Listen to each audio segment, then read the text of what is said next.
Hi friends, and welcome to another video tutorial. My name is Fotini and this is my vlog. You're visiting me at Fotini Stampin' Spot. I'm an independent demonstrator with Stampin' Up, and I'm going to showcase today Coffee Cafe, one of our stamp sets that is fairly new, and it has also coordinating thinlits, which I just keep with my stamps, called the Cafe Cup framelits. And there's 13 pieces in this, and it allows you to cut all the various shapes. We're going to use a bunch of those today to make this cute little gift to give to friends and family. So it's a little coffee, instant coffee holder. I'm going to make a variation of this. These were my demos.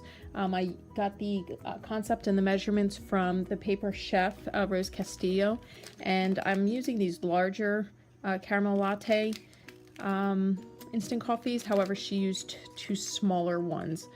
So I just had to adjust it, and I'll show you another variation of that I made to fit my big coffee. Is this one, which is just a little bit bigger. These are both at 2 inches, and this one is at 3 inches. And let me just adjust your camera here. And we're going to make something a little bit different, and this is why I'm going to change it a little, because although this is cute the way it is, you can't see it once you put the coffee in, you know? I mean, maybe if you have the really tiny ones it would. So what I'm going to do is I'm going to do basically the same thing, but I'm going to adhere it here to the front. So I'll show you as we go. So we're going to need a couple things. Like we said, we're going to use the Coffee Cafe stamp set. We're also using the coordinating thighs, thinlits, framelits, not thighs, called Coffee Cup framelits, and I just keep mine together like I said. We're also going to use the Coffee Break Designer Series paper pack, and we're going to use our scalloped punch, which will cut this great scalloped look at the top, where you can put a nice little ribbon or something. So real quick, I'll show you what we're going to do.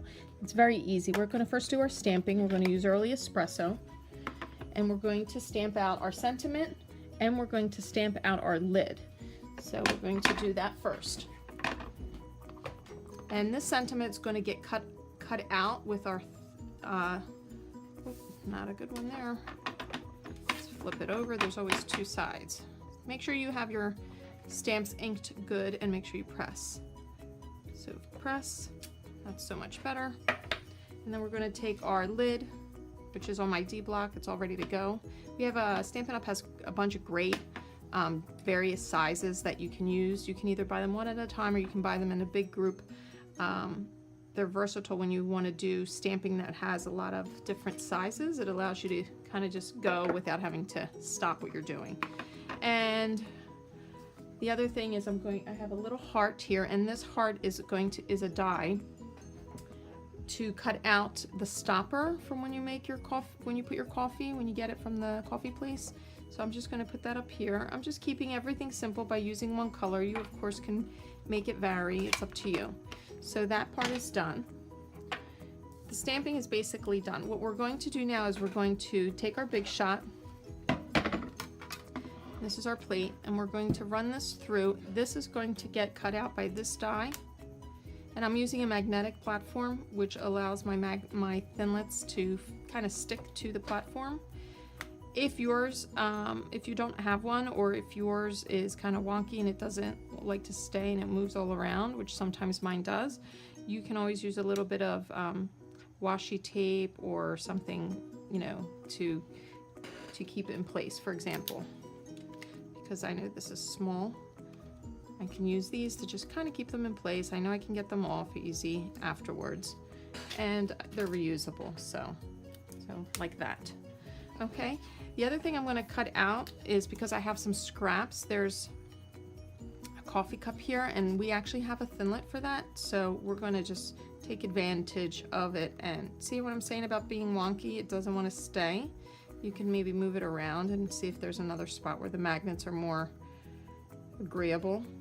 But if you think it's going to move on you, again, just use a little something sticky that you can easily get off. Okay, and then we're going to add, this is a piece of our DSP from the same pack. We're just going to use the wood grain, and I'm going to cut a coffee cup out of it. I'm not actually going to stamp anything. This is this design itself. So this is what we're going to punch out all at one time. So I'm going to bring the Big Shot forward. I'm going to put my magnetic plate, my first platform, and then my top platform in, and I'm going to run it through. So I am now basically having all of our pieces cut out. I've just removed them from the Big Shot. This is what we produced. So we're going to assemble this, and I'll show you real quick. This we're going to hold it to the side because it's not going to go on this part. Here I'm going to just take my Tombow multi-liquid glue. I'm just going to flip it over. You don't need a lot. This goes a long way. Sometimes it gets covered. And come on. There we go. This allows you to adjust it while you put it onto your product, so that you can kind of wiggle it around to get it where you want. Okay, and then I'm going to put my lid, and I'm just going to put here on the bottom just a nice little ribbon of glue, and it's going to go right there.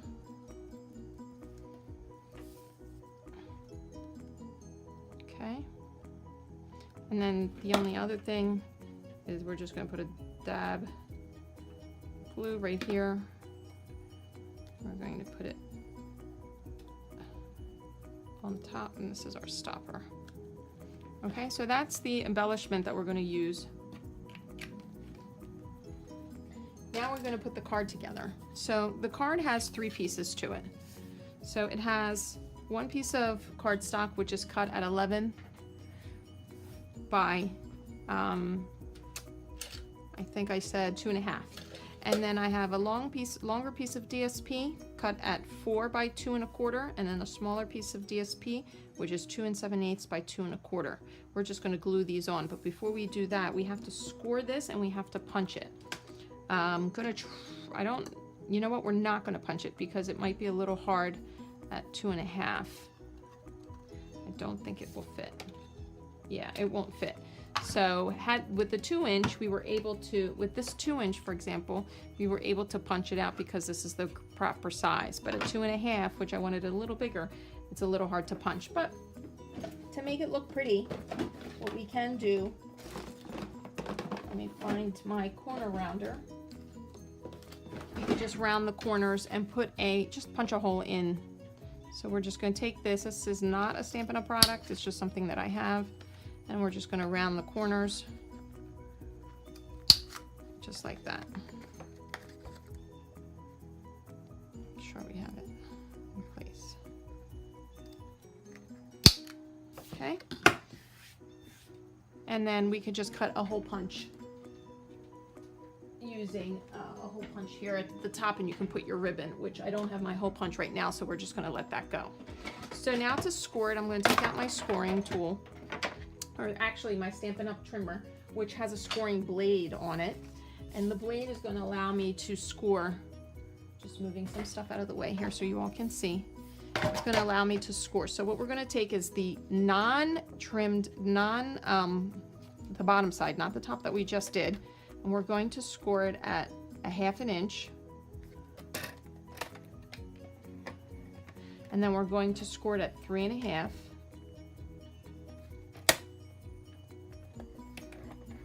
And then we're going to score it at 4. This is going to allow it for us to be able to make it stand a little.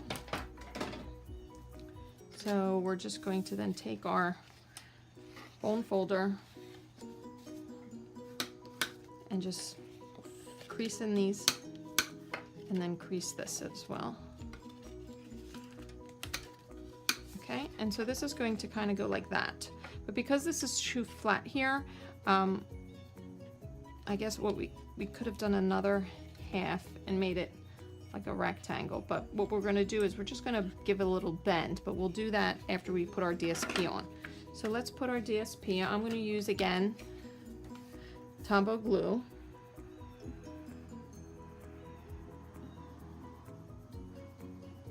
Okay, and I'm going to put it near the top, just after the bend.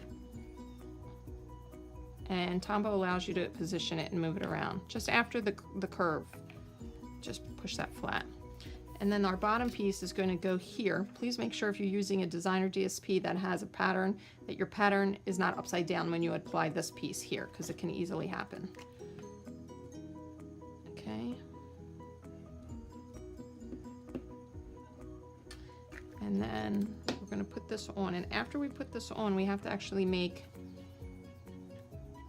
a hole for our coffee to sit, or our coffee packets. So it's easier once you put your DSP on to do that, because it'll cut right through both pieces. Okay, so that's there.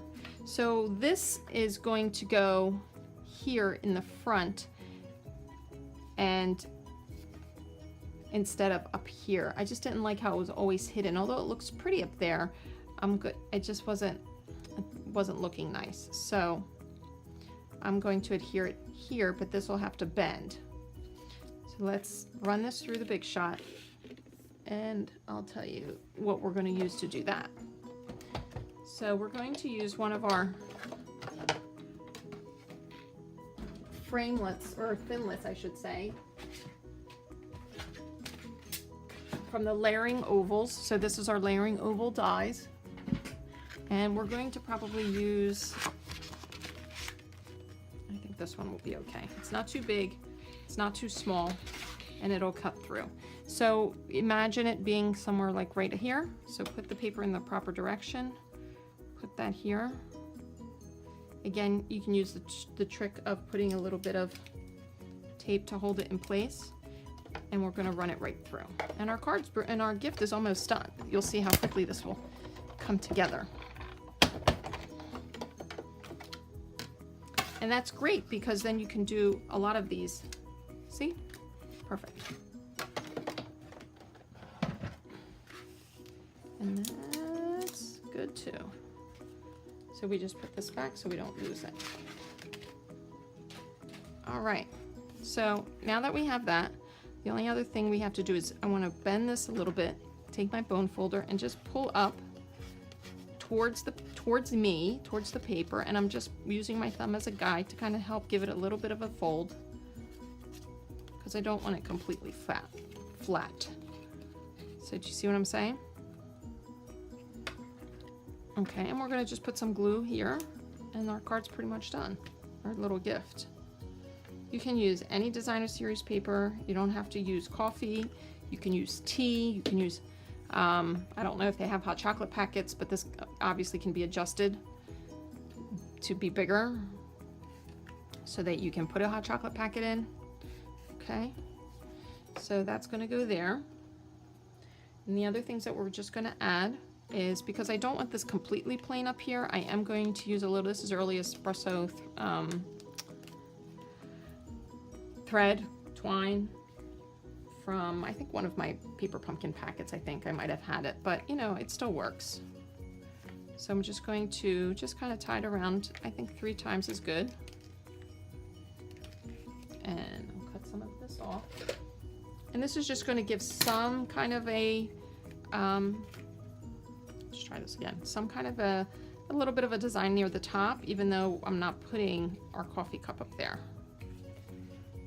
Okay, so how about we just do a knot,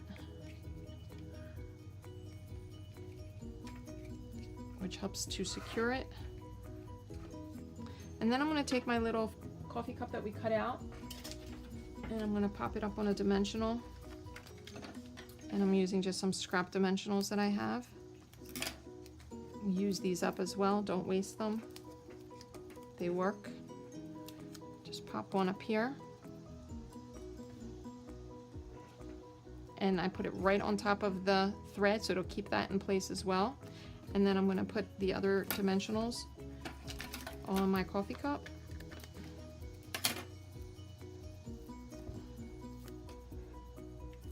And I'll put one there, and I'll put the other one down here.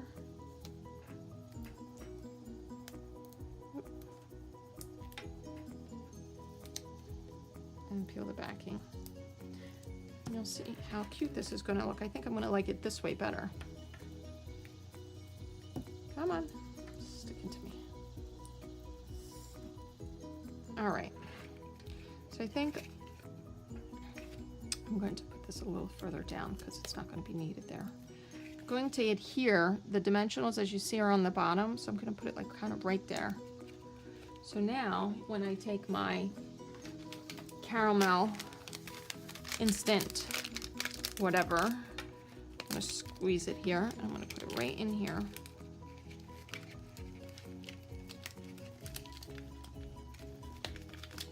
Right into place. Just make sure that you have allowed enough time for it to dry. And there you have it. You have a cute little coffee gift packet that you can give as a gift. And I've applied the coffee cup here instead of up on the tag. And that way you can actually see the sentiment. And I still added a little coffee cup up here just because it looks cute. And I'll probably put a hole punch here and put a little ribbon. You could put this whole thing in a cellophane bag. It will stand if you had a lighter coffee packet. But I just think these are kind of cute. And they're great for little gifts or even little treats for kids, for birthday parties, for anything. These are just some of my variations. These two are the 2-inch. This is a 2.5-inch, and this is a 3-inch. And I think I really like the best one, which is right here. The one that has the large coffee cup at the front, where it's better. I think if I had to design this on my own, I think what I would do differently is to square this out so that it sits nicer. It doesn't necessarily have this bend, because you can see here there's a bend in the card. That's that bend we created. But overall, I think they're really cute designs. And I hope you enjoyed watching this video and learned something and try it on your own. If you're interested in getting a catalog, the new holiday occasions catalog is coming out tomorrow, September 1st, for all non-demonstrators. So if you're interested in seeing the supplies that were used, which were the Coffee Cafe stamp set with the coordinating thinlits, as well as the designer series paper called Coffee Break, which is beautiful. These are all papers from that packet. Please just email me below, or you can visit my online shopping page, and I'll have the link below in the descriptions, and you'll be able to click there. And I'll also have a supply list here of all the papers used and measurements. So I hope you enjoyed watching this video. Please click subscribe or like, and that way you'll be notified when I have my next video coming out. I thank you for taking the time to watch it, and I'm looking forward to your thumbs up. Thanks again, and have a terrific day.